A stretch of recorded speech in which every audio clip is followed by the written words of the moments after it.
Hi everyone, it's Anu here. Welcome back to my channel. I am vlogging from my garden in the southwest of Spain, and this time we have so much changeable weather. First came the stormy windy days, then humid heat, then a few cooler days followed, and now we're back to the storms and steady rain. This cycle of autumn rainfall after a very hot summer with no rain is a defining feature of the Mediterranean climate. With our water stores now refilled, I've been making use of the sunny breaks to catch up on cleaning and laundry. One day after a storm, I witnessed an incredible sight. A swarm of winged ants emerging from an old nest, taking advantage of the calm weather to fly out and start a new colony. The resident ravens have been especially vocal recently, watching over their territory. I even saw them chase off a buzzard who seemed to be after the house martins. Nature is always on the move here, and every day brings its own drama. As for the garden itself, this month has been full of both successes and setbacks. The garlic I started in water is growing rapidly. Just 2 days after planting, it was already pushing through the mulch. Starting the cloves in water really gave them a jump start. For those of you in cooler climates, I wouldn't recommend this method as the green shoots could freeze, but here in mild winters, I'm hoping this method gives me an early harvest. Last July, when it was time to harvest my previous crop of garlic, I left a few bulbs in the ground. I'm excited to see if I can keep cutting the greens to add subtle garlic flavor to dishes, and it's something that could grow back again and again. The beetroot seedlings, on the other hand, haven't fared as well, as most were nibbled down. I have a few spares ready to go in once they're a bit stronger, and unfortunately the cauliflower, broccoli and curly kale all fell victim to cabbage white caterpillars very soon after planting. So I went to get some sticks which I can put into the soil and support the rubber tubing from that. So I used some old plastic irrigation tubing and a cut up mosquito net to create a protective cover, and I replanted with Cavolo Nero seedlings, and so far it's working. Now I will handpick any caterpillars I find, and I check daily for eggs. It's a very hands-on approach, but in a small garden like mine, it's worth it. Here on a more mature broccoli plant, you can see the clusters of yellow eggs from the large cabbage white butterfly, while the smaller cabbage white lays single eggs. If you see little pellets like this, that is cabbage white caterpillar poop. Nearly everyone recognizes this migratory butterfly, which is considered a major pest in many places. Though the pests are annoying, I don't use pesticides as they would harm the beneficial insects in my garden. After a couple of years, the garden has reached a balance with natural predators like the ichneumon wasp, for example, targeting cabbage white caterpillars. My favorites, the praying mantises, are regulars in my garden. Observing them has completely changed my views on pesticides. They are the reason why I'm more mindful of creating a balanced ecosystem. The tiniest little mantis.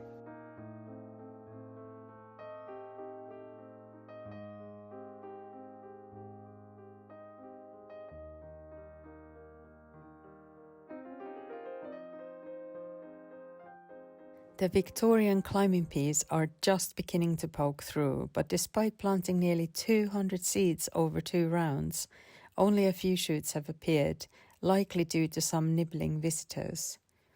The Kelvedon Wonder peas I planted back in September are already flowering, which is one of the reasons I love this variety. It's resilient and fast.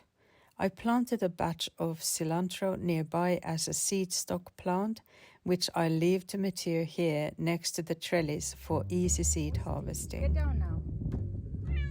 Yeah, come here, come. Here, come on, let's go. Come on. No, you're not allowed to go in the bed. How silly you are. Good girl. I'm still hopeful to get the end of the summer crops like these peppers here. Thinning the peppers out really helped, and the sun isn't as strong as it was in the summer, so it's okay to not have as much foliage, and they're finally starting to get color.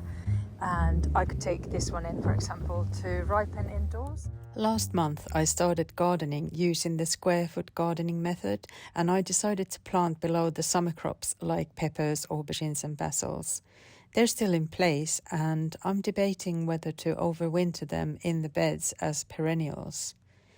This kind of interplanting lets me grow everything together, which improves soil health to start off with, and could mean faster harvest for me too. This intercropping method works really well on farms and in large gardens, but it is adaptable to even pots and raised beds like I'm doing here. A recent storm we had knocked back a large castor bean plant. Originally planted as a natural mold deterrent and the last remnant of the previous garden design.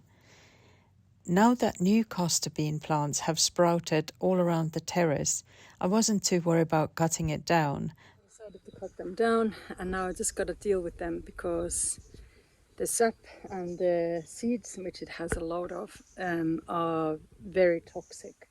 So I need to get rid of them because of our animals. What a beautiful color. Can you see that color? Matches my hat. But this has now opened up a lovely space for something new. I'm thinking artichoke. Oh my goodness. Have you found a stick? Annie. Have you gone? No. Annie, don't start waving that around. Come on. Let's go up. Hop, hop. Good girl. Going in. Go on, up. Frank, can you see the vultures, Frank?